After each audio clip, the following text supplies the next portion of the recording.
요즘 날씨가 조금 따뜻해진 것 같아요. 네, 조금 좀 활기치고 어제 보니까 반바지를 입고 다니신 분들도 계실 정도로 참 날씨가 많이 좋아진 것 같습니다.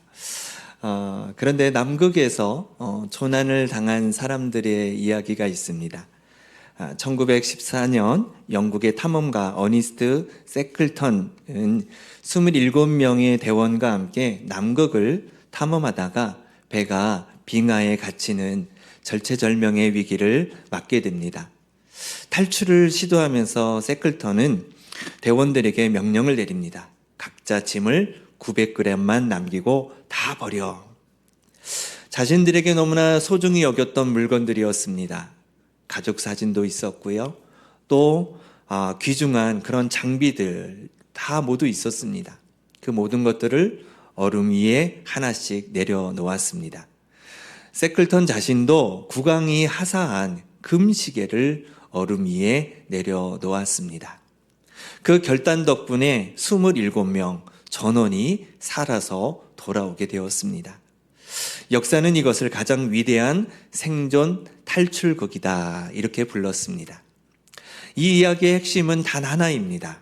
살기 위해서는 먼저 버려야 된다라는 겁니다. 오늘은 사순절 두 번째 주일입니다. 사순절은 우리 자신에게 실존의 질문을 던지는 시간입니다. 지금 내가 붙들고 있는 것 중에 내려놓아야 살아갈 수 있는 것이 무엇인가? 그것을 질문하는 것이죠. 사순절은 지난 시간에도 말씀드렸지만 예수님께서 공생애를 시작하기 전 광야에서 40일 동안 금식하시면서 시험을 받으셨던 그 사건을 우리가 기억하는 시간입니다. 광야는 어떠한 곳입니까? 광야요.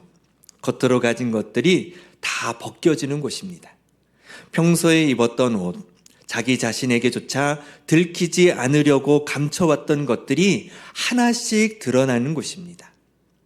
평소에는 잘 보이지 않았던 욕망, 두려움, 의존하는 것들이 적나라하게 모습을 드러내게 됩니다.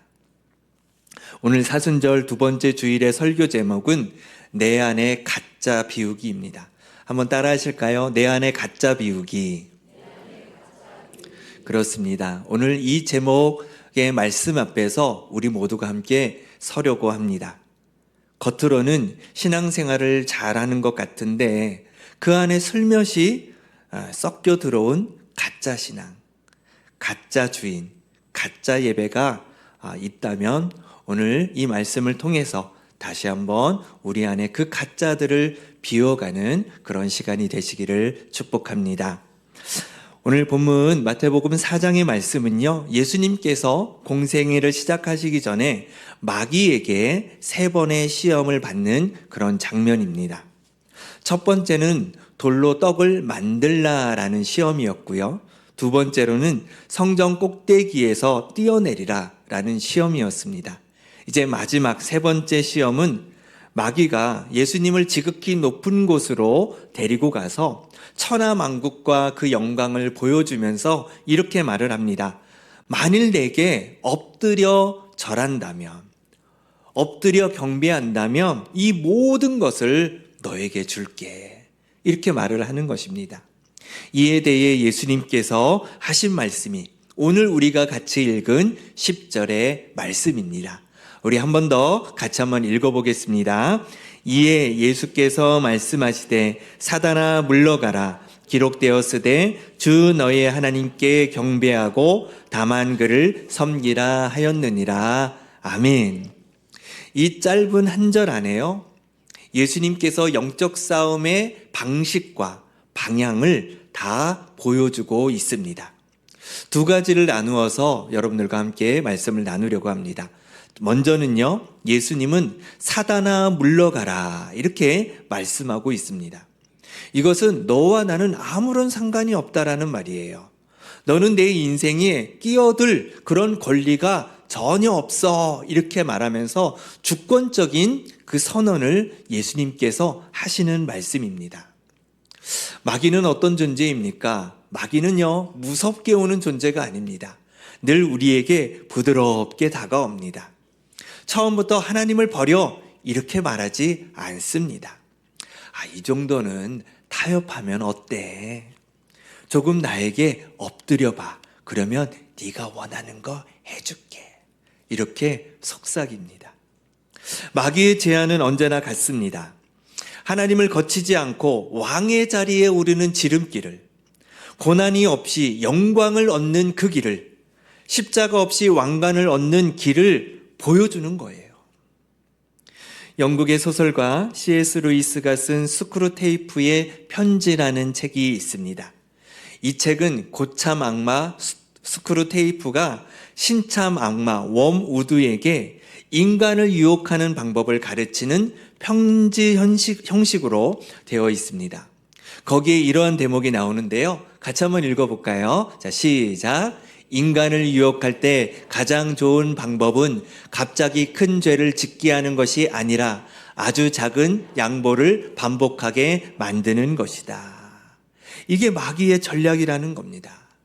처음에는 아주 작아요. 이 정도는 괜찮겠지. 그 다음부터는 조금 더 양보하게 됩니다. 어차피 다들 똑같이 사는데 뭐 어떻겠어? 조금씩 무릎을 꿇다 보면 어느 순간 완전히 다른 방향을 향해 걷고 있는 내 자신을 발견하게 됩니다. 예수님은 그 달콤한 제안 앞에서 조금 생각해 볼게 라고 말씀하지 않으셨습니다. 1초도 망설이지 않으셨습니다. 사단아 물러가라. 단호하게 끊어내셨습니다. 여기서 우리가 알아야 될 것이 무엇이냐면요. 가짜와의 싸움은 길게 끌면 끌수록 우리에게 불리합니다. 좀 더 생각해 볼까? 나중에 결정하지 뭐. 이렇게 우리가 생각하고 그런 태도를 가지게 된다면 이미 한 발 우리가 지고 있다라는 거예요. 그래서 예수님의 첫 번째 반응은 단호한 결별이었습니다. 오늘 우리에게도 이 말씀이 필요합니다. 내 마음속에 끊임없이 이 정도면 괜찮지 않겠어? 다들 그렇게 살고 있는데 어때 이 정도면? 하는 그런 속삭임들이 우리에게 계속 들려오고 있다는 것입니다. 하나님보다 더 크게 들리는 그 욕망의 목소리, 그 소리를 우리에게 계속 들려주고 있다는 것이죠. 그때 우리는 무엇이라고 말해야 됩니까? 사단아 물러가라. 여러분 한번 따라 하시겠습니까? 사단아 물러가라. 그렇습니다. 우리가 단호하게 결별해야 됩니다. 너는 내 인생의 주인이 아니야. 너는 내 삶의 기준이 될 수 없어. 오직 주님만이 내 삶의 기준이야. 이렇게 단호하게 선포하시기를 주님의 이름으로 축복을 드립니다. 이어서 예수님은 말씀하십니다. 기록되었으되 주 너의 하나님께 경배하고 다만 그를 섬기라. 이렇게 말씀합니다. 이 말씀은 신명기 6장 13절의 말씀을 예수님께서 인용하신 것입니다. 신명기 6장 13절은 내 하나님 여호와를 경외하며 그를 섬기며 그의 이름으로 맹세할 것이니라. 이렇게 말씀하고 있습니다. 이 말씀을 예수님께서 인용하신 것이죠. 여기서 두 가지의 핵심 단어가 나옵니다. 하나는 경배하다고 또 하나는 섬기다라는 단어입니다. 경배하다는 하나님을 향한 우리의 중심의 방향을 말하는 것이죠. 무릎을 꿇고 엎드려 그분을 높이는 것입니다. 내 인생의 왕은 하나님이십니다 라고 고백하는 것이 바로 우리의 경배라는 것이죠. 그리고 섬기다라는 말이 있습니다. 섬기다라는 말은 그 경배가 예배당 안에만 머무는 것이 아니라 내 삶 전체로 흘러가는 것을 말하고 있습니다. 여러분 주일에 이 자리에 와서 하나님을 경배하고 있습니다. 그런데 월요일부터 토요일까지 전혀 다른 것을 섬기고 있다면 어떻게 되겠습니까? 말씀에 비추어 본다면 그것은 가짜 예배인 거예요. 가짜 경배입니다. 독일의 목사이자 신학자였던 디트리히 본헤퍼 목사님은 나치 정권 아래서 신앙의 진정성을 물었던 분이었습니다. 그분이 이런 말을 했습니다. 같이 한번 읽어보겠습니다. 예배당 안에서만 하나님께 순종하고 밖에서는 세상의 논리에 순종하는 것은 값싼 은혜에 기댄 것이다. 그렇습니다. 하나님께 순종하는 것이 가장 비싼 은혜인데 세상의 논리에 순종하는 것은 값싼 은혜라는 것입니다. 보네퍼는 하나님을 예배하는 마음과 하나님만 섬기는 삶은 분리될 수 없다라는 것을 그는 온몸으로 보여주었던 사람이었습니다. 그는 결국 나치에 의해서 순교했습니다. 그렇지만 그의 삶은 주 너의 하나님께 경배하고 다만 그를 섬기라는 이 말씀이 무엇인지를 증거해 주었습니다. 사순절은 바로 이 두 가지, 경배와 섬김이 하나로 묶이는 그러한 시간입니다. 예배당 안에 나와 예배당 밖에 내가 다르지 않는 그런 사람으로 세워지는 그러한 훈련의 시간이 바로 이 사순절이라는 것이죠. 교회에서도 세상에서도 하나님을 경배하며 섬기며 살아갈 수 있는 우리 모두가 될 수 있기를 축복합니다. 이제 좀 더 구체적으로 우리 안에 어떤 가짜들이 있는지를 한번 살펴보겠습니다. 예수님 앞에 떳떳이 서지 못하게 만드는 가짜들을 세 가지를 나누어 보겠습니다. 첫 번째로는요, 가짜 주인입니다. 한번 따라 하실까요? 가짜 주인. 우리는 입으로 주님께 이렇게 고백합니다. 주님은 내 삶의 주인이십니다. 주님이 내 인생의 왕이십니다. 이렇게 우리는 고백합니다. 그런데 실제로 중요한 결정의 상황에서 우리는 누구의 말을 더 듣고 있느냐는 것이죠. 돈이 말하는 소리를 더 듣고 있지는 않으십니까? 사람들의 시선이나 평가가 하나님의 음성보다 더 크게 들리시지는 않으십니까? 내 감정과 욕망이 이미 결론을 내려놓고 기도는 형식적으로 하고 있는 것은 아닙니까? 마귀의 시험을 오늘날의 언어로 바꾼다면 이런 것이죠. 양심 좀 조금 접어봐. 그러면 너 성공할 수 있을 거야. 하나님의 말씀 다 안 들어도 돼. 조금만 들어도 돼. 어느 정도 세상과 타협해도 그 가치관을 들어도 괜찮아. 죽지 않아. 이렇게 우리에게 마귀는 다가와서 속상했다는 것이죠. 미국의 저명한 심리학자 팀 캐셔가 그가 쓴 책에서 말합니다. 물질주의의 높은 비용이라는 책인데요. 그 책에서 실험한 그 연구 결과를 발표하는데 그 내용이 이런 것입니다. 물질적 가치를 삶의 최우선에 놓는 사람들이 그렇지 않는 사람들에 비해 불안, 우울, 관계의 불만족을 훨씬 더 많이 경험한다라고 발표를 했습니다. 실제로 물질이 많이 가지느냐, 적게 가지느냐가 문제가 아닙니다. 물질이 삶의 중심 가치냐, 주인이 되어 있느냐, 이것이 바로 문제라는 것이죠. 물질 자체가 나쁜 것이 아니죠. 여러분들 돈이 나쁘겠습니까? 그렇지 않습니다. 하지만 그것이 우리의 왕좌에 앉아 있는 순간 우리의 삶은 무너지기 시작한다라는 것이죠. 그래서 우리 안에 이런 구조가 생기는 것 같습니다.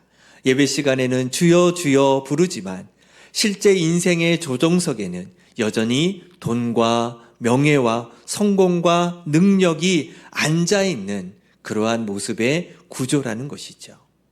이것이 바로 가짜 주인입니다.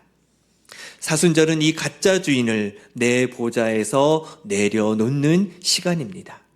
그 자리에 다시 예수 그리스도를 모시는 것이죠. 우리 안에 내가 앉아 있다면 이제 다시 예수 그리스도를 모시기를 축복합니다. 두 번째로는요, 가짜 예배입니다. 한번 따라 하실까요? 가짜 예배.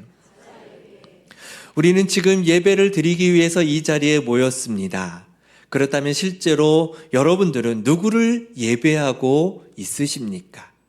하나님을 영어롭게 하기 위해서 예배를 드리십니까? 아니면 내 마음이 시원하고 위로받고 안정을 얻기 위해서 이 자리에 모여서 예배를 드리십니까? 일주일에 하나의 숙제를 해내기 위해서 이 자리에 앉아 계십니까?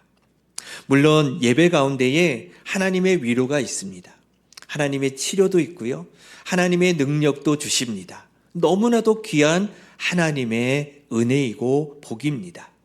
그러나 그것 자체가 예배의 목적이 되어버리면 우리는 알게 모르게 나를 위한 예배를 드리게 된다는 것이죠. 생각해 보십시오. 찬양을 부르면서 가사의 의미보다 내 감정의 고조를 느끼려고 한다면, 기도를 하면서도 하나님의 뜻은 구하지 아니하고 내가 원하는 것만 관철시키게 된다면, 말씀을 들으면서 회개할 부분은 어디인지 찾는 것보다 오늘 설교를 통해서 내가 도움받는 것이 무엇인가 이것을 계산하고 있는다면 우리는 하나님을 경배하는 것 같지만 실제로 나를 경배하고 있는 것과 같다라는 것이죠. 사실 이것은 아주 교묘한 형태의 우상 숭배입니다. 하나님이라는 이름을 빌려서 결국 나를 높이는 예배이기 때문인 것이죠. 16세기 영국의 헨리 8세는 독실한 카톨릭 신자였습니다. 심지어 교황으로부터 신앙의 수호자라는 이런 칭호를 받기도 했습니다. 그러나 그는 자신이 원하는 이혼을 교황이 허락하지 않자 스스로 영국 교회의 수장이 되어버렸습니다. 그의 예배는 계속 진행되었지만 실제로 그 예배의 중심에는 하나님이 아니라 자신의 욕망이 있었습니다. 하나님을 예배하는 형식은 유지하면서 실제로는 자신의 뜻을 이루기 위해 하나님을 이용한 것입니다. 우리도 모르는 사이에 예배의 형식은 지키면서 그 중심에 나의 필요와 욕망을 올려놓을 수 있다는 것이죠. 예배의 본질은 하나님이 누구신지를 바라보며 그분을 높이는 것입니다. 내가 무엇을 얻느냐보다 하나님이 어떤 분이시냐에 초점을 맞추는 것, 그것이 진짜 예배입니다. 이번 사순절 기간에 우리 자신에게 한번 이런 질문을 해보셨으면 좋겠습니다. 내 예배의 중심에는 하나님이 계신가, 내가 앉아 있는가? 이 질문을 통해서 진짜 예배를 회복하시기를 축복합니다. 세 번째로는요, 가짜 정체성입니다. 한번 따라 하실까요? 가짜 정체성. 예수님께 던진 이 시험의 깊은 뿌리에는 항상 한 가지를 건들고 있습니다. 그것이 무엇이냐면 네가 정말 하나님의 아들이냐라는 거예요. 바로 정체성을 흔들어 버리는 것이죠. 우리 역시 비슷한 공격을 받으며 살아가고 있습니다. 네가 정말 하나님의 자녀가 맞아? 그렇다면 이렇게 살아도 되는 거야? 성공도 없고 눈에 보이는 열매도 없는데 네가 무슨 하나님의 자녀야? 이런 말을 마귀는 계속 우리에게 속삭이고 있다라는 것이죠. 그래서 우리는 자꾸 성취와 비교로 자신을 정의하려고 합니다. 내가 무엇을 이루었는지, 다른 사람보다 얼마나 앞서 있는지, 세상 기준에서 얼마나 인정받는지, 이것이 우리의 존재 가치를 결정하는 기준이 되어버렸다는 것입니다. 은퇴한 올림픽 금메달리스트가 인터뷰를 하는데 이런 말을 합니다. 금메달을 딴 순간 세상이 나를 영웅으로 불렀습니다. 그런데 은퇴하고 나니까 아무도 나를 기억하지 않습니다. 그때 깨달았습니다. 나는 금메달이 아니라 그냥 나라는 한 사람이라는 것을 말이죠. 성취로 정의된 정체성은요, 성취가 사라지면 순간 모든 것이 무너져 버립니다. 비교로 세운 자존감은 나보다 나은 사람이 등장하면 순간 산산이 부서지고 맙니다. 이것이 우리의 정체성을 결정하는 기준이 되면 우리는 끊임없이 불안합니다. 누군가를 질투해야 됩니다. 스스로 미워하며 살게 된다는 것이죠. 하나님의 자녀라는 진짜 정체성의 그 자리를 성취와 비교라는 가짜 정체성이 차지해 버린 것입니다. 사순절은 이 가짜 정체성을 내려놓고 다시 십자가 앞에 서서 고백하는 시간입니다. 나는 내가 이룬 것으로 존재 가치를 결정하는 사람이 아니야. 나는 그리스도께서 나를 위해 죽으셨다라는 그 사실, 그 존재 가치가 결정된 하나님의 자녀야. 우리가 이렇게 고백할 때 우리는 흔들리지 않는 정체성을 가지고 살아가게 될 줄로 믿습니다. 그러면 어떻게 하면 내 안에 있는 이 가짜 주인, 가짜 예배, 가짜 정체성을 비워낼 수 있을까요? 오늘 예수님의 말씀에서 우리는 그 힌트를 얻을 수가 있습니다. 첫 번째는요, 비움은 선언으로 시작합니다. 예수님이 기분이 좋아서 마음이 내키셔서 물러가라 이렇게 말씀하신 것이 아닙니다. 하나님의 말씀에 근거하여 단호하게 선포하셨습니다. 여러분 이사를 해보신 적이 있으시지요? 예, 없으십니까? 네, 아마 다 이사를 한 번쯤은 다 하셨습니다. 이사할 때 가장 어려운 것이 무엇입니까? 우리 지난 시간에 김호식 집사님, 이혜민 집사님이 이사를 하면서 문자를 보냈습니다. 잘 도착했다고. 그리고 사진을 보냈는데 아이들이 새로운 학교에서 운동장에서 활짝 웃는 모습을 보내주었습니다. 이사를 준비하면서 제가 물었습니다. 집사님 준비하시라고 많이 힘드시죠? 이사 준비 싸느라고요. 싸는 게 힘든 게 아니고요. 버리는 게 힘들더라고요. 그 얘기를 했습니다. 그렇습니다. 우리가 짐을 옮기는 게 힘든 게 아니라요. 사실 버리는 걸 결정하는 것이 참 힘듭니다. 이건 언젠가 쓸 것 같은데, 이거는 추억이 많이 담겨져 있는 것인데, 이러면서 미루다 보면은 점점 집이 좁아지게 됩니다. 결국 누군가가 과감하게 이건 버리자 이렇게 선언해야 되는 것이죠. 영적인 삶도 마찬가지인 것 같습니다. 우리도 내 안에서 하나님보다 더 큰 자리를 차지하고 있는 것들을 향해 선언해야 됩니다. 도나 내 인생의 주인의 그 자리에서 내려와라. 사람들의 인정과 칭찬아 왕의 자리에서 내려가라. 비교와 경쟁아 내 마음에서 떠나라. 이렇게 구체적으로 말로 선포하고 그 자리를 하나님께 돌려드리는 것, 그것이 비움의 첫걸음입니다. 두 번째로 비움은요, 하나님이 거하실 공간을 확보하는 것입니다. 방을 새로 꾸미려고 하실 때 어떻습니까? 짐을 치우고 버릴 것을 버리고 쓸모 있는 것들로 채워가게 되지요. 그 과정을 거치지 않으면 새 가구만 들어놓으면 집은 더 복잡하게 마련입니다. 일본의 정리 전문가 곤도 마리에가 세계적으로 유명해진 그 이유가 있습니다. 그녀가 가르치는 것은 결국 하나입니다. 같이 한번 읽어볼까요? 설레지 않으면 버려라. 다 버려야 됩니까?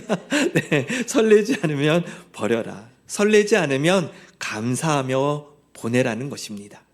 물건을 버리는 것이 목적이 아니에요. 정말 소중한 것이 빛날 수 있도록 공간을 만들어주는 것이 바로 핵심이라는 것입니다.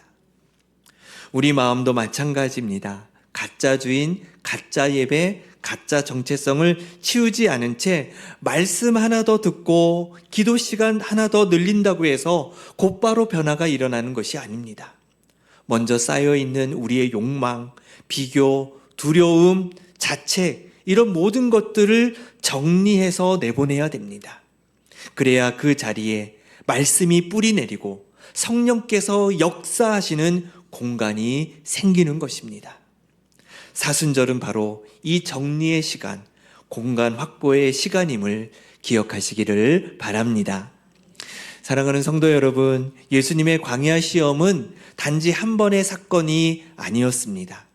그것은 공생의 전체가 어떤 방향으로 갈 것인지를 결정짓는 출발점이었습니다. 그 길은 십자가와 부활로 이어졌습니다. 마귀의 시험대로 하나님 없이 영광을 얻는 지름길을 선택하지 않으셨기 때문에 예수님의 길은 고난이었지만 동시에 생명의 길이었습니다.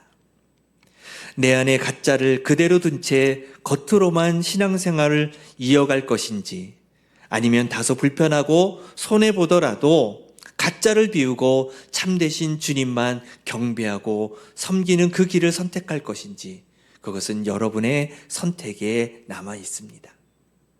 사순절 두 번째 주일을 맞아 우리 각자가 이렇게 고백하기를 소망합니다. 주님, 제 안에 가짜 주인을 비우게 하소서. 가짜 예배를 내려놓고 주님 한 분만을 바라보는 예배자로 서게 하소서. 성취와 비교라는 가짜 정체성을 비우고 십자가로 정의된 하나님의 자녀가 되게 하소서. 이 결단이 우리 각 사람의 마음에서 시작될 때 우리 교회의 예배 전체가 달라지게 될 것입니다. 예배당 안에서만이 아니라 가정과 일터와 관계 속에서 주 너의 하나님을 경배하고 다만 그를 섬기는 삶이 드러나게 될 줄로 믿습니다.